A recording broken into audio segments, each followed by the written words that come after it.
Good morning. We'd like to welcome everyone to the Sunday morning Agudas shul. If you're wondering, we do this every Sunday morning. We will have doggy bags being made for anyone that usually brings their kids along. We'd like to thank our anonymous sponsor. Thank you very much. We'd like to thank Rabbi Marcus. Next time, please make a joke about ribeye steaks. Omelets are fine, but okay. And of course, we'd like to thank our chef's crew. And for a nominal fee, this can be arranged in your own home. But I can just add, obviously, we do this every week. Sponsorships are always welcome. We appreciate having generous sponsors, and it's the cover that makes this really happen. And the more we get, the more we can enjoy, and everybody show up at a good time and run some prayer. And give them some gospels all the bearings, some brachos. A great honor. In the Aguda, we work with the fires. We don't put them out. Okay. Pesach is upon us. I'd like to go through a shiloh which is negeya, whether a person is in the industry or has grandparents, probably grandparents that may be in this position or may know people that have grandparents in this position, which is selling chametz for someone that is not conscious, that not in a state to transact their own sale, and if and how a transaction is made, if a transaction is necessary, or if so, how a transaction is made. For someone that is incapable of making a transaction on a regular basis, they have chametz, and it doesn't have to be addressed, and if so, how's it? We'll start like this. There's an isser, there's a two-pronged isser, or two isurim bal yoro bal yimatzeh, that come along with possessing chametz on Pesach. Now, along with the chumrah of Pesach, Chazal instituted a knas, someone that has chametz, on, and therefore there is isser ana on chametz that a person possessed and was over on during Pesach. That is, even if someone finds, let's say, does a bedika and beer and finds chametz after Pesach, they went through all the motions, they checked all the boxes, that chametz is still aser behana. That's number one. Number two is, even if there's an oinen, even if someone, let's say, didn't know about chametz, or he knew about chametz and for whatever reason was unable to burn it, chametz is still going to be aser behana. Even though you were mafker with Chochom? Everything, correct. The reason for that is it's not yours, and you weren't over, which is, again, to add to that point, you weren't over to strengthen your question, you weren't over bal yimatzeh on it, right? Nonetheless, Chazal were afraid that Israel quick learners, and if someone figures out that without making whole mechira, he can kind of come out not being over bal yimatzeh, so then the ripple effect is going to be that people are going to end up possessing chametz, not being mafkarit, not being mevared, and kind of kicking off with the fact that they did the door.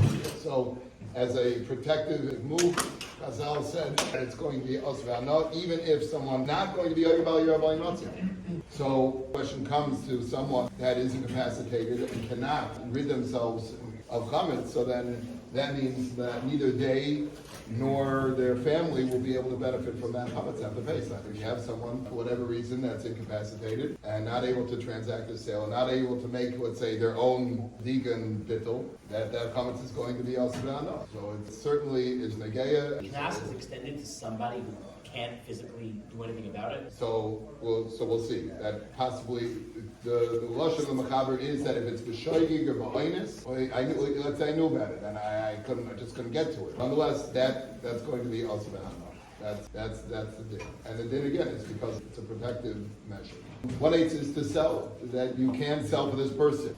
Now, this is one point that I wanted to share with you, which is, let's say Yossi gives me his chametz, whatever, I have chametz of his to watch, and he's off on a trip, I can't reach him, and Pesach is coming, it's their Pesach, and what am I supposed to do with it? So the din is, if it's going to become aser behana, I have to sell it. My achrayus is a shomer, says that I have to sell his chametz. I, who am not the owner, not only can, but have to sell his chametz. Now, how can I sell his chametz? How can I sell something that's not mine? It's not zachin, it's the opposite though. Well, whatever. Okay, so that is that the process is a zachin. One question is on one level, Achreinim ask that how's it a zachin? The lashon is zachin le'ad. I can acquire, I can bring it to my reshus. But even if I'm going to be something, I have good intentions in mind. This is going to be us ve'ana. I'm saving you money, right? I'm recouping a possible loss. Nonetheless, one level, one complication is that I don't have the wherewithal. I only have the ability to bring something into your estate for you, to be an agent to bring it into your. That's a bona fide schia. That's where I'm adding to your estate. But to even for good reason, and even if, like the place can say, this is like a meishav aveda, it's going to become asva. No, still there's a tzad in the Achreinim that I can't do that because at the end of the day, be the good cause what it may, I cannot execute a sale that yours that exits your estate. I can't do that. That's not zachin. Zachin allows me only to bring into your estate. Zachin does not allow me to transact something out of yours. I'm not. That's not a call to schia. At the end, whatever's going to happen is going to happen. I just don't have schia. The process of schia, the mechanism of schia, does not allow me to throw something out of your rishos. I think schia is mitam shlichus, right? So you're a shliach to help. So I don't care how you do it. Again, it could be that it's a limitation. I'm only whatever you're going to say, and shlichus, however, whatever that's going to be. But I'm only that on your behalf, to the exclusion of everyone else. I'm doing this for you. You're going to end up benefiting. That's only if you're going. It's a quote a bona fide or a windfall benefit. But if it's a sum total benefit, if it's a bottom line benefit, so then I don't have that. I don't have that. That's number one. Number two is so lamaisa. We say that that is a dagger of schia. That's also socket. That's number one. Number two.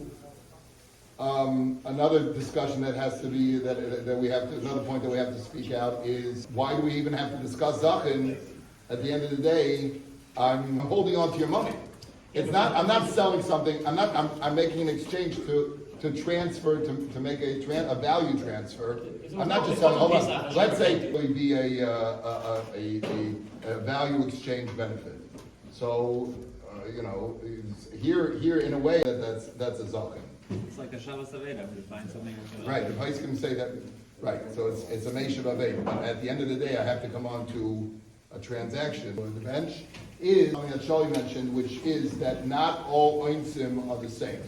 There's oinsim and then there's oinsim. Meaning to say, something that I knew about before Pesach, but I wasn't able to get to, so that's one level of like. Here, there was nothing that I could have known about before Pesach, nothing changed from before Pesach to during Pesach that enhanced my ability to address this. I couldn't address it before Pesach, I can't address it on Pesach, number one.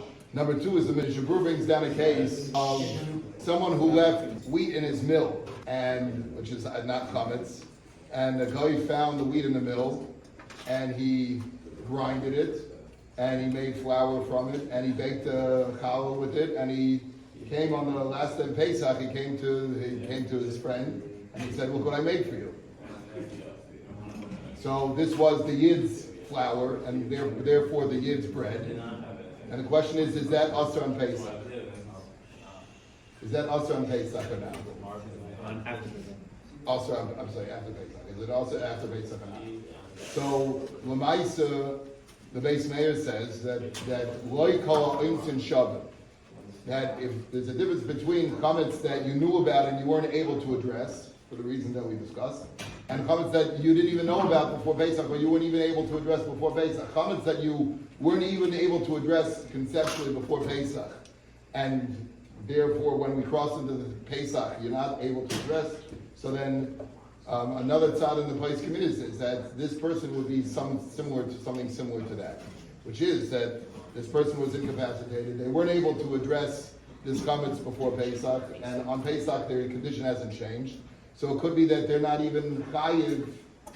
They're certainly not AYWRP or they're oinsim in that regard. And therefore, since they're true oinsim in the truest sense of the word, so then even Chazal's kanas on someone that's over ba'oinis would not require over here, and therefore the person wouldn't even have to sell it. The Pesach will pass, and this person will not even be chayiv, and his chametz would be able to be benefited from. So again, the nafkamid between these two mahalkim is, does the chametz have to be sold or not? There are those that hold that an oinus is an oinus, and therefore if it's not sold beforehand, so then this chametz, even this chametz would be aser. Or do we say that no, that this is a true oinus in the total sense of the word, and therefore in this case the chametz would be able to be consumed? Have a wonderful morning.